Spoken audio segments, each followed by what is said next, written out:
ஸ்ரீ காளிமாதா ஜோதிடம் உலக புகழ்பெற்ற ஜோதிடர் பண்டித் மகாராஜா. காதல், கல்யாணம், உத்தியோகம், வியாபாரம், கல்வி, குழந்தை பாக்கியம் மற்றும் மந்திர சூனிய பிரச்சனைகளுக்கு நிரந்தர தீர்வு.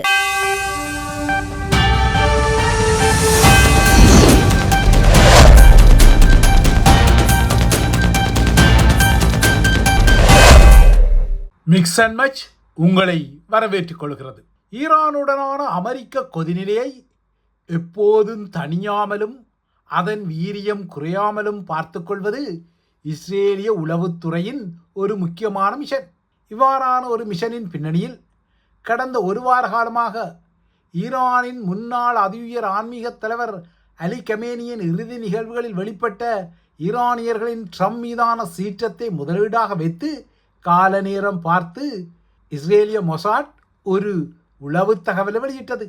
அந்த உளவு தகவலில் அமெரிக்க அரசு தலைவர் டொனால்ட் ட்ரம்பை கொலை செய்வதற்கு ஈரான் புதியதொரு திட்டத்தை வகுத்துள்ளதான விவரங்கள் எல்லாம் இருந்தது.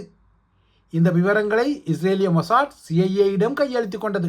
பிறகென்ன, மொசாட் எதிர்பார்த்தபடியே அமெரிக்க அரசு தலைவர் இந்த விடயத்தில் கடுப்பாகிவிட்டார், சீற்றமடைந்து வார்த்தைகளை கொட்டிவிட்டார்.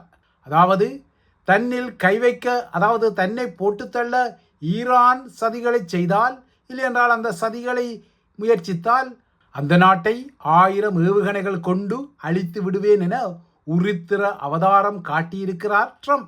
தனது உயிருக்கு உலைவைக்கும் ஏதாவது சதிகளை தெஹ்ரான் செய்து கொண்டால் ஈரானின் அனைத்து பகுதிகளும் முற்றிலும் அழித்தொழிக்கப்படும் எனவும், இதற்கான உத்தரவுகள் எல்லாம் வழங்கப்பட்டு விட்டன என்றும், இதற்கான ஏவுகணைகள் எல்லாம் தயார் நிலையில் உள்ளன எனவும் ட்ரம்ப் குறிப்பிட்டிருக்கின்றார்.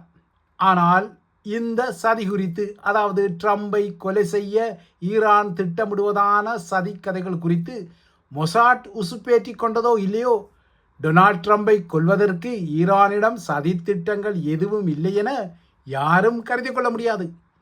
ஏனென்றால் 2020ஆம் ஆண்டில் இன்று ஈரானின் நட்சத்திர தளபதியான ஹாசம் சுலைமானி ட்ரம்பின் உத்தரவால் படுகொலை செய்யப்பட்டாரோ, 2020 ஜனவரி 3ஆம் தேதி அன்று பக்தாத் விமான நிலையத்துக்கு அருகே அமெரிக்காவின் ட்ரோன் ஒன்று ஹாசிம் சுலைமானியும் முக்கிய பிரமுகர்களும் பயணித்த வாகனத்தை தட்டி தூக்கியதோ, அந்த வாகனத்தில் இருந்தவர்களை கொலைகள் செய்ததோ அன்றே ட்ரம்புக்கு ஈரான் குறிவைத்த விடயம் ஒன்றும் பொய்யானதும் அல்ல. இது ஒன்றும் வெறுமனவே டொனால்ட் ட்ரம்ப் என்ற மனிதருக்கும் ஈரானுக்கும் இடையிலான ஒரு தனிப்பட்ட பகை மட்டுமல்ல, மாறாக பல நகர்வுகளின் மிகப்பெரிய கலவைக்குரிய எதிர்வினையாகும். இவ்வாறான கலவை தடத்தில் ஈரான் தீட்டியதாக கூறப்படும் சில படுகொலை சதிகள் முறியடிக்கப்பட்டதாக அமெரிக்கா கூறுவதும், அவ்வாறான படுகொலை சதிகளில் தங்களுக்கு ஒட்டுமில்லை, உறவுமில்லை, தொடர்புமில்லை என ஈரான் மறுப்பதும் அவ்வப்போது வெளிப்படும் டொம் அண்ட் ஜெர்ரி ஆட்டங்களாகும். குறிப்பாக 2024இல் ட்ரம்பை கொலை செய்யுமாறு பர்ஹாத் ஷஹேரி என்ற ஈரானிய நாட்டவர் பணிக்கப்பட்டதான பரபரப்பு தகவல்கள் எல்லாம் வந்திருந்தன. அதாவது இந்த கொலையை ஈரானிய உளவாளிகளை வைத்து செய்வதற்கு பதிலாக அமெரிக்காவில் உள்ளூர் குற்றவாளிகளை ஆட்சேர்ப்பு செய்து அவர்கள் மூலம் ட்ரம்பை தட்டி தூக்கும் திட்டங்கள் எல்லாம் போடப்பட்டன. ஆனால் இந்த திட்டங்களை தடுத்து நிறுத்தியதாக அமெரிக்கா கூறிக்கொண்டது. 2024இல் ட்ரம்புக்கு எதிராக ஈரானின் அச்சுறுத்தல் அதிகரித்து வருவது குறித்த கவலைகள் அமெரிக்க உளவுத்துறை அமைப்புகளால் பெறப்பட்ட பின்னர் ட்ரம்புக்குரிய பாதுகாப்பு அதிகரிக்கப்பட்டது. அப்போது ட்ரம்ப் அரசு தலைவராக பொறுப்பில் இல்லை. ஆனால் இதன் பின்னர் ஈரானுடன் தொடர்பற்ற வகையில் 2024 ஜூலை மாதத்தில் ட்ரம்பின் பென்சில்வேனியா தேர்தல் பேரப்புரையில் ஒரு துப்பாக்கி தாக்குதல் நடந்தது. இந்த நிலையில் இப்போது அமெரிக்க அதிகாரிகள் ட்ரம்பின் கொலைச்சதிகள் குறித்த தகவல்களை பெற முன்னரே இஸ்ரேலோ முந்திக்கொண்டு தனது தரப்புக்கு கிட்டிய ட்ரம்பின் கொலைச்சதிகள் தொடர்பான தகவல்கள் நம்பகமானவை, உத்தரவாதமானவை, 100% உண்மையானவை என குறிப்பிடுகின்றது. ஈரானின் இந்த சதிகள் குறித்த விடயங்கள் பேசுபொருளாக உள்ள நிலையில் ஈரானுக்கும் அமெரிக்காவுக்கும் இடையிலான புரிந்துணர்வு ஒப்பந்தம் முடிவுக்கு வந்துவிட்டதாக ட்ரம்ப் அறிவித்த நிலையில் ஈரானும் இந்த அறிவிப்பை சாக்காக வைத்து தனது அணு ஆயுத விருப்பத்தை வெளிப்படுத்துவதற்கான அறிகுறிகளை காட்ட தலைப்படுகின்றது. அந்த வகையில் ஈரான் மீண்டும் அணு உலைகளை புனரமைப்பதான செய்திகள் எல்லாம் வருகின்றன. ஈரான் மீது கடந்த வருடம் அமெரிக்கா தனது ஆபரேஷன் மிட்நைட் ஹேமர் தாக்குதலில் அணு உலைகள் மீது குண்டுகளை வீசுவதற்கு முன்னர் ஈரானிடம் அதிக செறிவூட்டப்பட்ட யுரேனியத்தின் ஒரு பெரிய கையிருப்பு இருந்தது மறைபொருளான விடயமல்ல. இந்த கையிருப்பு அணு ஆயுதங்களை உருவாக்கி கொள்ளும் 90% அணு செறிவூட்டலை விட சற்று குறைவாக இருந்தாலும் இந்த யுரேனியத்தின் பெரும்பகுதி அமெரிக்கா குண்டுகளை வீசுவதற்கு முன்னரே அணு உலைகளிலிருந்து ஈரானால் அகற்றப்பட்டதான அரசல் புரசலான கதைகள் எல்லாம் இருக்கின்றன. ஏற்கனவே அமெரிக்கா தனது பங்கபஸ்டர் குண்டுகளை வீசி ஈரானிய அணு உலைகளை சேதப்படுத்திய நிலையில் ஈரான் தனது யுரேனிய செறிவூட்டலை மீண்டும் ஆரம்பித்து கொண்டதற்குரிய அறிகுறிகளோ அல்லது அணு ஆயுதம் ஒன்றை உற்பத்தி செய்வதற்குரிய நகர்வுகளை அது எடுத்ததற்குரிய ஆதாரங்களோ இன்னமும் துல்லியமாக இல்லை. எனினும் ஈரான் விரைவில் ஒரு அணுக்குண்டை உருவாக்க முடியும் என்ற நிலைமையை யாரும் முற்றாக மறுக்க முடியாத நிலையில்தான் ஈரானின் நிலைமை உள்ளது. ஏனென்றால் ஈரானிடம் ஏற்கனவே கூறியது போல போதும் என்ற அளவுக்கு அதிக செறிவூட்டப்பட்ட யுரேனியம் இருப்பதால் அணு ஆயுத தரத்திற்கு மேலும் அதனை செறிவூட்ட அந்த நாடு முடிவு செய்தால் இந்த தொழில்நுட்ப செறிவூட்டல் கட்டம் ஒப்பீட்டு அளவில் எதிர்பார்க்கப்பட்டதை விட விரைவாக முடிந்து கொள்வதற்குரிய வாய்ப்புகள் இருப்பது யதார்த்தம். அணு ஆயுதம் ஒன்றை உருவாக்குவது ஒரு லேசான காரியமல்ல. அது ஒரு தனியான சவாலான விடயம். ஒரு அணு ஆயுதத்தை உருவாக்குவதற்கு அதிக நேரமும் அதிகமான வேதியியல் பொறியியல் திறனும் ஒரு நாட்டுக்கு தேவைப்படும்.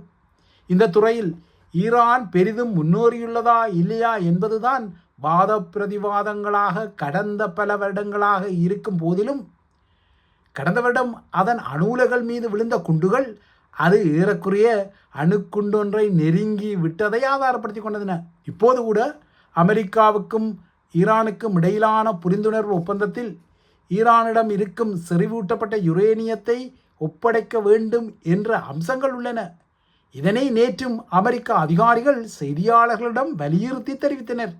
இவ்வாறு குறிப்பிட்ட அமெரிக்க அதிகாரிகள் ஈரான் ஒப்புக்கொண்டபடி தனது யுரேனிய செறிவை கையளிக்காவிட்டால் அந்த யுரேனிய செறிவை ஒருபோதும் அந்த நாடு மீட்க முடியாமல் அது பூமிக்கடியில் புதையும் வகையில் தமக்கு குண்டுகளை வீச தெரியும், அதற்குரிய இராணுவ வழிமுறைகள் எல்லாம் அமெரிக்காவிடம் இருப்பதாக அமெரிக்க படைத்தரப்பும் குறிப்பிட்டுக் கொள்கிறது.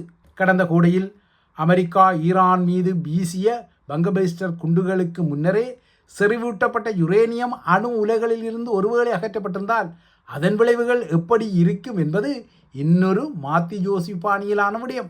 இவ்வாறான மாத்தி யோசி பாணியிலான ஒரு விடயம் இருப்பதால் தானா அமெரிக்கா தனது தாக்குதல்களை முடித்துவிட்டதாக கூறிய பின்னர் ஈரான் மீது கடந்த வியாழனன்று சில மர்ம தாக்குதல்கள் நடத்தப்பட்டன. இதுவரை இந்த தாக்குதல்களுக்கு யாருமே பொறுப்பேற்கவில்லை. அமெரிக்காவோ தான் இந்த தாக்குதலை நடத்தவில்லை என சொல்கிறது. எனினும் அமெரிக்காவை விட வேறு எந்த நாடு ஈரானை இவ்வாறான தாக்குதல்களால் குறிவைக்கக்கூடும்? இது என்ன $1 மில்லியன் வினாவா என்ன? இதன் விடை உங்களுக்கே துல்லியமாக தெரியும். இவ்வாறான தாக்குதல்கள் எல்லாம் அந்த நாடு ஈரான் அணு ஆயுதம் ஒன்றை உருவாக்குவது குறித்த அச்சத்தின் வெளிப்படுத்தலால் வந்த தாக்குதல்கள் என்பதை யாராலும் மறுத்து கொள்ளவும் முடியாது.